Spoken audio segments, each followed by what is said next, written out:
The Peter Schiff Show. Happy New Year, everybody. This is Peter Schiff, and this is my first podcast for 2015. And, it doesn't really feel like 2015. I can't hydrate a pizza. I definitely don't have a hoverboard. I don't have self-lacing sneakers, and my jacket doesn't size adjust by itself. I definitely don't have one of those gadgets that walks your dog for you, that just hovers around and self-walking dogs. There's no Mr. Fusion in my kitchen, that's for sure. I can't hang upside down, suspended for my back. I remember that scene. Unfortunately, we still have lawyers, and we still need roads, and those roads are in need of repair. Who knows when we might have flying cars? Of course, I'm referencing Back to the Future Part 2, and it's hard for me to believe that I'm now living in the year that was depicted in that Robert Zemeckis film back in the 80s. I still remember watching the original Back to the Future 1 when it came out. Time sure does fly.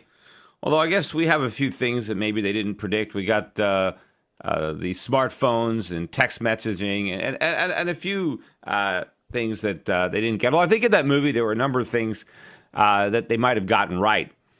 But it just shows you, when you think about what the future is going to be like, many of us, it's really hard to imagine what may or may not be developed. And I think for a lot of us, just seeing a year or two into the future, I think is often very, very difficult, let alone trying to look 30 years into the future and postulate on what they're going to happen. I remember my dad telling me when he went to the 1939 World's Fair, one of the things that everybody assumed that they had an exhibit of the future, and I forget what year it was. It was probably like the 1980s. I don't know what year they were predicting.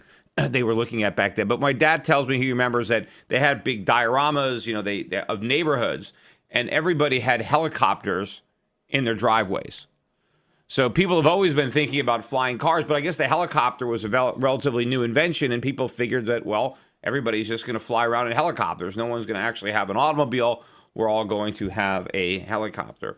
I can imagine the accidents that would be taking place if we all tried to fly around in helicopters. They are relatively difficult and very expensive still to be able to afford a helicopter. But I want to talk about what's been going on in the markets the last few days. Normally the end of the year, the last day of the year, the first day of a new year, they're typically positive days in the market, especially when the market has been trending higher. Not so this year. We had a very big sell-off for the final day of the year. I think the Dow was down about 160 points on Wednesday. And we got a snapback rally early in the morning on Friday. But by the end of the day, the market had sold off. The Dow was still positive by about 9 points after having been down maybe 70, 80 points at one point during the day. But the NASDAQ still finished down. The S&P finished lower. So S&P lower the last trading day of the year and the first trading day of the year. We got a lot of economic news that came out on the Wednesday and the Friday. Almost all of it bad, which again is par for the course. We get bad economic news, and then nobody seems to care. We got the initial jobless claims that came out on Wednesday, a day early because of the market closure for the New Year's Day holiday on Thursday. Initial jobless claims rose a greater than expected 17,000. 298,000 is where they stand, just below 300,000. But what's more significant to me is if you look at a trend, we have had falling unemployment claims now going back for several years. That trend to me seems to be over if you look at the chart. We're back at levels that we were at 6-7 months ago on claims. So we are no longer falling. And to me, it looks like the trend is reversing. And I think that you're going to see a substantial pickup in unemployment claims in 2015. We might be back above 400,000. Not only get back above 300,000, but by the end of the year, we might be above 400,000 weekly unemployment claims as businesses continue to shed workers when the recovery, the promised recovery, fails to materialize. Also, on a Wednesday, we got Chicago PMI, right? It unexpectedly dropped to 58.3. Again, unexpectedly is the key word because nobody expects the bad news. It just happens anyway, right? They were expecting 60.8 for the PMI, and instead it came in at 58.3. That is the lowest level in 5 months, and it's the second month in a row where we have come in below expectations. So those were two bad releases that came out on Wednesday. But on Friday, we had the trifecta. We had 3 reports. 3 of them were bad, all 3. First, we got December PMI, the manufacturing index, dropping for the 4th consecutive month to 53.9. That was the lowest level since January 2014. Production was weak. Employment was weak. So everything about the report was negative. The expectation, though, it was still for a decline, but the decline ended up being a little bigger than what had been expected, although that might have been the best of the reports. Construction spending for November, unexpectedly, again, there's that word, fell 0.3%. It's the first monthly drop since June. Analysts had been anticipating a 0.5% gain, but instead they got a 0.3% decrease. But probably the weakest number of them all was the December ISM. That index fell to 55.5. It was supposed to fall a little. Instead, it fell a lot. This is the lowest level since June, and it's the biggest miss of expectations since January. Again, that was the polar vortex. So we get 3 out of 3 negative economic reports. You know, the stock market was positive this morning, up over 100 points. It's possible that all of that negative economic data took its toll on the stock market and sent it lower. But not so for the dollar. The U.S. dollar shrugging off all of the negative news and having one of its best rallies in some time, across the board strength against the euro. The Canadian got crushed. I don't remember seeing the Canadian dollar down this much. It was down at least 1.5% on the day. Big drop in the Canadian dollar, but the dollar rose against the yen. It rose against the Aussie, the Kiwi, the Scandinavian currencies. The dollar was strong across the board, despite all of this weakening economic data.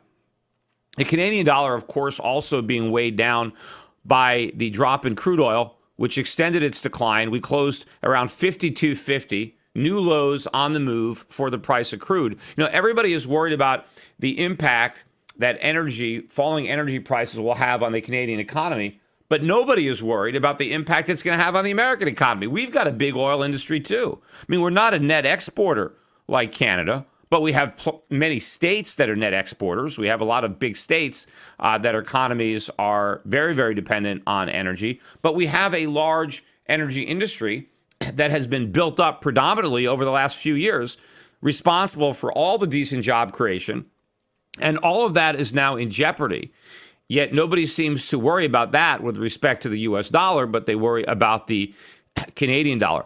But the real catalyst for the dollar rally were comments made at a press conference with Draghi, the head of the ECB. And this is all he said. Right? I'm just going to quote word for word what Draghi said. Quote, "The risk that we don't fulfill our mandate of price stability is higher than it was 6 months ago." Now, so what? Now, what does he mean by that, by price stability? He means inflation of just under 2%. Again, that is their definition. Their new definition of price stability is prices that rise by just under 2%, right? Just under. So I guess it's 1.9% is if prices go up by 1.9%, you have price stability. If they go up by 2%, you don't. If they go up by 1.5%, you don't. There's a magic number there that they've divined from the heavens as to what is price stability. Although, you know, you would think that price stability meant that prices were actually stable as opposed to rising by 1.9% a year. But no, price stability means prices going up, right? That's a George Orwellian concept. But that's all he said, is that the risks that we don't fulfill our mandate is higher than it was 6 months ago. Well, what were the risks 6 months ago? I don't know. And now it's somewhat higher. Maybe it's still a remote possibility, right? Then he said this. He said, while limited, the risk of deflation cannot be entirely excluded. So he's saying the risks of deflation are limited and they cannot be entirely excluded. Does that mean that they think that it's likely? No, it sounds like there's a remote possibility that we might have deflation. We can't entirely exclude the possibility, right? And then he said, we have to act against such risks. And I suppose those words were what set the currency markets rolling because, of course, the dollar had a huge run because, Draghi is promising more QE, sovereign QE. Well, no, he isn't. I mean, how is that statement any different than any of the other statements that Draghi has been making over the years, right? He talks and talks. And how many times is the dollar going to rally and the euro going to sell off on the same promise? Yes, we might do QE. We might do QE. We might do QE. But meanwhile, you have Germany basically saying over my dead body. The Germans don't want full-on sovereign QE. They don't want the ECB loading up on Greek debt or Italian debt or Spanish debt. And as I mentioned earlier, I think the Swiss have a big dog in this hunt now that they own so many euros and have pegged their currency at 120 to the euro. They stand to lose considerably if there's sovereign QE in the Eurozone because they have all these euros that are going to be losing value and they're going to have to buy more. They're going to have to really back up the truck. I mean, the truck is already backed up, so they're going to have to get a bigger truck to buy all those euros. So I do not think that full-on QE is going to happen in the Eurozone. Again, I think it's just talk, just the way we talk about raising interest rates, even though the economic data is rapidly decelerating. You know, all of the coverage that I'm hearing on the news about the economic numbers coming in weak is all, the glass is half full. People are saying, well, yes, the numbers are lower than we'd expected, but the economy is still growing. Yes, it's growing a little bit more slowly than we thought, but it's still growing. Well, if we're going to go from growth to contraction, we have to slow down first. Yet everybody is assuming that these trends that are now entrenched are not going to continue. If you see this sharp deceleration in growth, how do you know that it's not a prelude to an actual contraction? But everybody is just jumping to the opinion that it's not. In fact, almost all the articles I'm reading, certainly on Bloomberg, are rationalizing and explaining away why we don't have to worry about this bad news, why it really isn't bad, right? And they're making excuses, but they don't do that when the news is good. They never tell you, well, ignore that. That's just an outlier. The news is no. They any kernel of good news, they embellish. They jump all over it. And then if you get some bad news, well, they just completely dismiss it as if, it's just an aberration, something that, statistical anomaly. So that is the bias that has been built in to the media.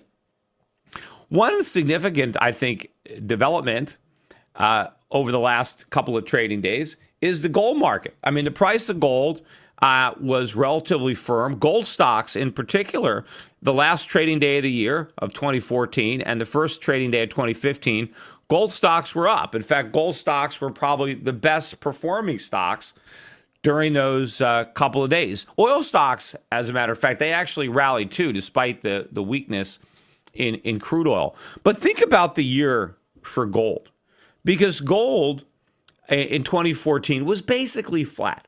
It might have been down slightly. I mean, not even 1% against the dollar. It was pretty much of a flat year for gold in dollar terms. It just treaded water. But if you remember, all of the forecasts that were being made by the supposed experts at Goldman Sachs and Societe Generale, they were looking for gold to be 1,050, 1,900 and something, right? Everybody was looking for a terrible year for gold. Instead, it hung in there. And in fact, if you compare gold to other assets, it did quite well. I mean, yes, you were better off if you bought U.S. stocks than gold and if you bought U.S. bonds, but you were better off buying gold than stocks and bonds in just about every other country on the planet. The gold market outperformed all the European stock markets. Most of the major stock markets did not beat gold. Hardly any of them did. Also, the currencies. I think that gold is not a currency. I think gold is money. But if it were a currency, I think it was, maybe the second strongest currency of 2014 behind the U.S. dollar. Right. So people in any country, if they put their money in gold, are much better off than if they left their money in a bank account or they invested their money locally in the stock market or the bond market.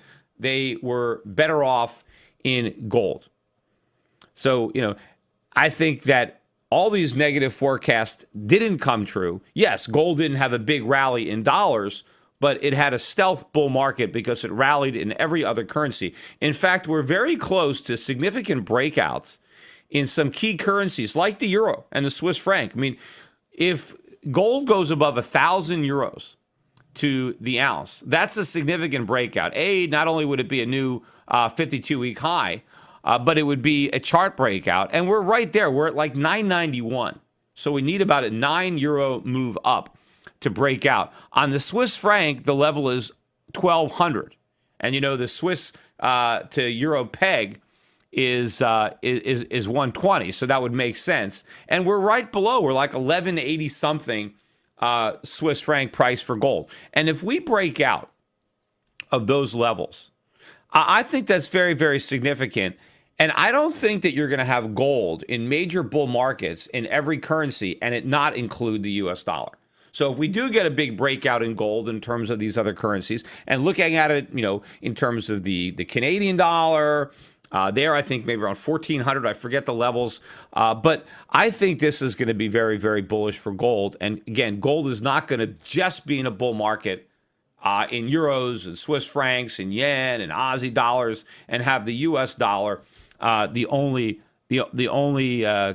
market in which gold is not rising. See, normally in a strong dollar environment, which we certainly had in 2014, and certainly the latter half of 2014. Normally, when you have a strong dollar, you have a weak gold price. That is not the case now, which again, to me, what it says is it's not really a strong dollar. It's just that all the other currencies are weaker than the dollar, and so the dollar is temporarily less weak than these other fiat currencies. But again, this is all based on expectations, and the expectations are wrong. It's based on the false idea that the U.S. has a genuine recovery that can withstand higher interest rates when it does not, and that Europe and Japan and other countries are in, their economies are a disaster, and as a result, they're going to do quantitative easing, and that quantitative easing is going to weaken their currency. And I think people are overestimating the possibility or probability of QE outside the United States and dramatically underestimating the probability of QE4 in the United States. And of course, if I'm right, if the price of gold does break out in all these currencies, including the dollar, then I think we have significant more upside in gold mining stocks. If you actually look at the gold mining industry, since 2005, the price of gold has tripled since 2005. Yet during that time, most gold stocks are down by 50% or more. I mean, think about that. The price of the product that they're selling has tripled. Not many businesses have been able to triple the price that they sell their products for. Yet despite that, the value of the businesses that produce a product that has tripled in price have collapsed. Now, of course, part of that is because not only did the price of gold triple, but the cost of gold mining tripled as well. Maybe more. Ironically, they claim there's no inflation, but certainly something is resulting in significantly higher cost of mining. But, those costs have come down significantly in the final quarter of 2014 because oil prices have come down a lot. And that is a very big component. Energy is an important component of mining costs. And you have had this big rise in the price of gold relative to the currencies in the countries where gold is mined, which means their labor costs. If you're buying Australian labor or Canadian labor, that is a lot cheaper now relative to the price of gold.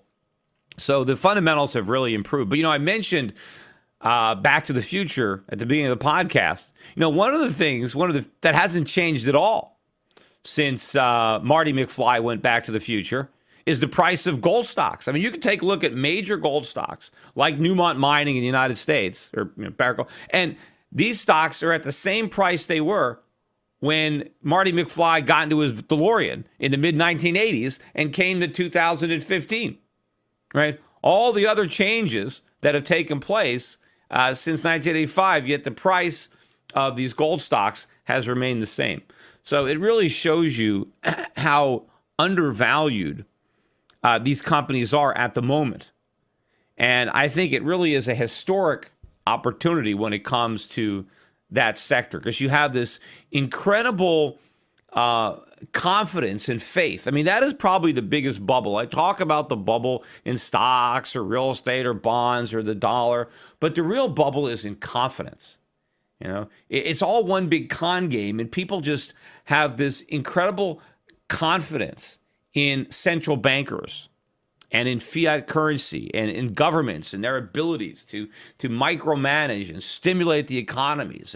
And that is the bubble that needs to prick, where people completely lose faith and confidence in these institutions and in the fiat money that they generate. You would have thought that 2008 and the financial crisis would have been enough, but no. And that's because they were able to bail themselves out with one final round of massive stimulus. But this is it. When this bubble bursts, there are no more rabbits that they can pull out of the hat. And people, you can look what's going on in Russia right now and see the ruble down sharply. And, the Russian economy is struggling. They've raised interest rates up to 17%. This is just a peek into what's going to happen in the United States. A small little dress rehearsal for the main event, because the real currency crisis is coming to America, right? It's not Russia. I mean, they're going through something, and certainly the Russians who bought gold, gold is at a record high in terms of the ruble. So gold has had a very strong year in rubles. In fact, gold has protected people all around the world from the loss of purchasing power of their currency. And that's what it does, right? But I think the real crisis is going to be in the U.S. And think about this, because if the world is losing confidence in the ruble, and as a result, the Russia has to raise their interest rates to 17%, imagine what happens in the United States when the world loses confidence in the dollar. Can we match that? Can we pay people 17% to hold our debt? Not a chance. The amazing thing is that Russia can afford the 17% because they don't have a lot of debt. We have so much debt, we can't even afford a fraction of 17%. We can't afford 7%. We can't even afford 1%. That's how broke we are. And the irony of it is the Russian ruble, if you look at it fundamentally, has got more backing it up than the dollar. So if people can lose confidence in the ruble, considering that they actually are in a better position than the United States, both the fundamental value of their currency and their central bank's ability to defend it. We have no ability. If there really is a run on the dollar, America can't do anything about it. We would need China to do something about it, or Japan, or Europe. We would have to have the rest of the world come in and bail us out. Right? Nobody is aiding the Russians. They're doing it on their own. But if the dollar came under attack, we would have to rely on foreign countries to bail us out. It would be totally impossible for us to defend our own currency. But right now we don't have to, because everybody is buying the dollar, because again, everybody is piling into this trade based on false expectations. But they were making the same trade. They were doing the same thing in 1999. Look how strong the US dollar was in 2000. The dollar index was up to 120. Yes, now it's up above 91 and a half, but it's not nearly as high as it was in 2000. But then it went on an 8-year decline. The dollar index went from 120 down to 70, a new record low. Because all of the optimism regarding the U.S. economy during the dot-com era turned out to be wrong. And I think the disconnect is greater now. I think the optimism is even more wrong. I think the U.S. is on the precipice of a much worse economic contraction than the one we had in the early 2000s. And I think the economy is in far worse shape, structurally, fundamentally, financially. And so if the dollar can have that kind of decline between 2000 and 2008, I can only imagine the magnitude of the decline that's coming. And people need to prepare for it. Let me finish up by speaking a little bit about Bitcoin, and haven't talked about the digital currency since I spoke about the potential for tax loss selling in Bitcoin. And maybe we had some of that when I spoke about it. I think we were about $340 per Bitcoin. This morning, I noticed that Bitcoin's traded below 300. I'm looking at the Bitstamp website. The morning low thus far is 297 per Bitcoin. We're right now trading at 302. So we're down over 4% now on the day. And, even though 2014 was a year where a lot of currencies lost value against the dollar, they all gained value against Bitcoin. Even if you were in Russia and you were worried about the ruble, if you decided to buy Bitcoin with your rubles, you're worse off. The ruble has actually lost, or the Bitcoin has actually lost more purchasing power than the ruble.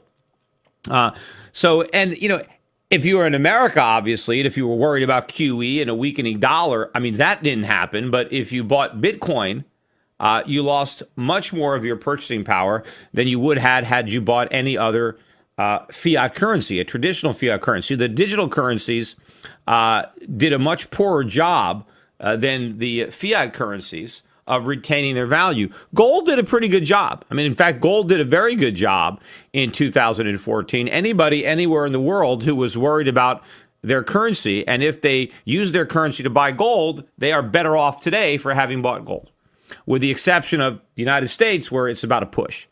But if you bought digital currency, if you bought Bitcoin, you are in a much worse position than had you just stayed in your respective fiat currency. And I think that in 2015, despite the fact that there's still a lot of optimism out there in the Bitcoin community for a bounce back, I just think we're going to have another down year.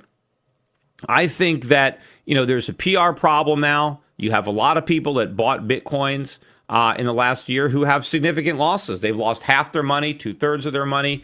They're a little gun shy, and I think it's going to be hard to attract new people into the Bitcoin community, given, the bad experience now that so many people have had with Bitcoin. I know a lot of people say that price is irrelevant, but I think price is extremely relevant. Certainly when it comes to the potential of a market, a lot of companies in 2014, and that was one of the big successes, and maybe Bitcoin being a victim of their own success, a lot of companies decided to accept Bitcoin. And certainly they were tempted by the high purchasing power because all the people that had Bitcoins had a lot of money to spend. Now they have a lot less because the currency has gone down. Companies like Overstock, which began earlier in 2014 accepting Bitcoin, their sales are far below what they had originally estimated their sales were going to be. Now, part of the reason is because the Bitcoin customer is less affluent, because the Bitcoins that he has are worth less now than they were in the beginning of the year. And so, you can't buy as much stuff. But I think what's going to happen to commerce in the digital currency in 2015 is if the price continues to fall, and let's say the price gets cut in half again, let's say Bitcoin goes down to 150. I think a lot of people are going to be reluctant to spend their Bitcoins because they're going to be hopeful that the price will go up, right? If you paid $700 for your Bitcoin and it's only 150, you might not want to spend it, right? You're just going to sit and hope that it comes back. And if other people don't want to buy because they don't want to buy at 150, what if it goes to 75, right? So I think that commerce could really slow down. And as the commerce slows down, then you're not going to get as many companies that think it's worth the effort to start accepting Bitcoin, because the sales that they're going to have to the Bitcoin community are not going to be nearly as lucrative as they would have been if the prices were a lot higher and more people were continuing to adopt them. And I know that the Bitcoin community continues to talk about how great it is and how efficient it is as a method of payment. And all of that is true, assuming you already own Bitcoin. But if you don't own Bitcoin, and you're simply going to buy Bitcoin to facilitate a payment, well, then I think it's more expensive and more risky than just using PayPal or using a credit card or a debit card, which you can already do on the internet. Yes, there's a fee there, but the fee is not as high as the fee of going in and buying some Bitcoins for the sole purpose of spending them, because now you have the added risk of how much your Bitcoins might go down in value between the time you buy it and the time you spend it. And there are some fees, when you go and buy these fees, the exchanges do charge something. They don't provide the service for absolutely nothing. So I think that a lot of the appeal is going to be lost. Meanwhile, you've got a lot of these companies, startup companies, venture capitalist companies that have been starting up, all based on the supposed appeal of Bitcoin. But the currency itself is losing support. Meantime, again, there are hundreds and hundreds of other digital currencies out there that are stealing some of the Bitcoin thunder. I mean, it's not like you just have one digital currency. If you want to buy a digital currency, there's all sorts of currencies that you could, take a shot at. And so they're all out there. There's a lot of competition. The supply is growing. More and more are being mined. And I think the appeal is going to be lost. And a lot of people think, again, they say price is irrelevant. I think it was the price. It was the meteoric rise in the price of Bitcoin that made it so exciting. And it was the expectation of future gains that was enticing people into Bitcoin. People thought they were going to get rich. I know initially the appeal of the cryptocurrency was some libertarians and free market guys. They wanted a currency that wasn't, manipulated by a central bank. They wanted privacy and things like that. But all that has been lost. I think it was all overshadowed by the greed associated with the promise of, riches for anybody who got into the Bitcoin. And which is why the whole thing took on the aura of a pyramid or a Ponzi scheme, where everybody was hyping it up, and the people that owned it need to convince new people to buy it, because that would increase the value of their own coins, and they would look to cash out.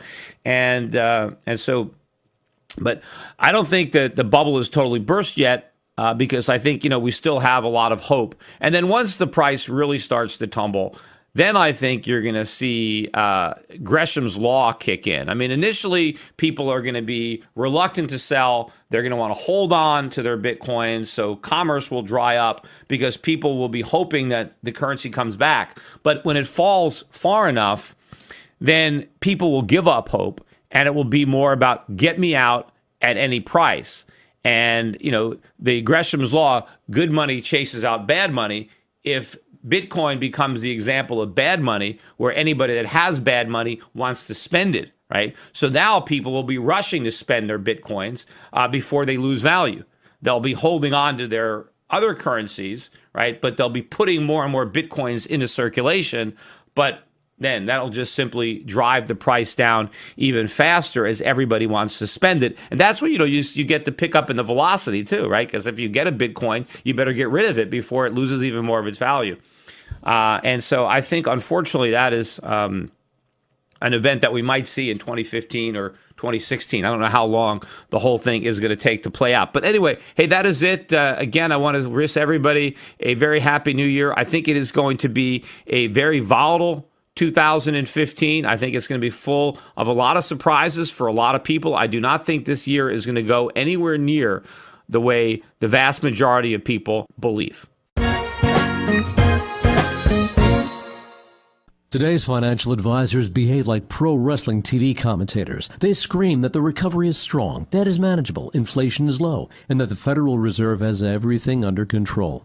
They may be oblivious, but the danger is real. Looking beyond the media hype can open a world of broader investing ideas. Euro Pacific Capital is a registered investment advisor that offers stock-focused wealth management services that closely follow the strategy of our founder and CEO, Peter Schiff. We concentrate on those countries that are more closely in tune with Peter's vision of how capitalism is supposed to work. And these investments are not hard to find, provided you know where to look. Isn't it time you change the channel and let Euro Pacific put a little reality back into your portfolio?